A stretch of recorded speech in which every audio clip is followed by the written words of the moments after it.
ভাঙছে না থালাপতি বিজয়ের সংসার। দীর্ঘদিনের জল্পনার অবসান ঘটিয়ে বিবাহ বিচ্ছেদের মামলা প্রত্যাহার করে নিয়েছেন তার স্ত্রী সঙ্গীতা স্বর্ণালিঙ্গম। আদালতে আনুষ্ঠানিকভাবে মামলা তুলে নেয়ার মধ্য দিয়ে শেষ হল দাম্পত্য বিরোধের এই আইনি অধ্যায়। তামিলনাড়ুর মুখ্যমন্ত্রী ও তামিলাগাভেত্রী কাজাগমের প্রধান সি জোসেফ বিজয়ের সঙ্গে তার স্ত্রী সঙ্গীতা স্বর্ণালিঙ্গমের বিচ্ছেদ হচ্ছে না। বিবাহ বিচ্ছেদের আবেদন প্রত্যাহার করে নিয়েছেন সঙ্গীতা। শুক্রবার ভিডিও কনফারেন্সের মাধ্যমে আদালতে হাজির হয়ে মামলা প্রত্যাহারের আনুষ্ঠানিক কারণ জানান তিনি। এর মধ্য দিয়ে দীর্ঘদিন ধরে আলোচনায় থাকা এই পারিবারিক আইনি বিরোধের অবসান ঘটল।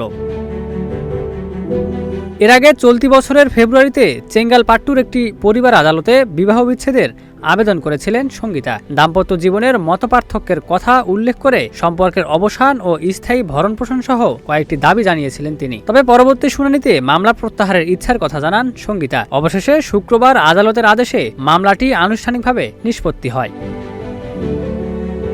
উল্লেখ্য, 1999 সালে বিজয় ও সঙ্গীতার বিয়ে হয়। তাদের দুই সন্তানও রয়েছে। 2023 ও 25 সালের বিভিন্ন রাজনৈতিক কর্মসূচিতে সঙ্গীতার অনুপস্থিতিকে ঘিরে তাদের দাম্পত্য সম্পর্ক নিয়ে নানা জল্পনা ছড়িয়েছিল।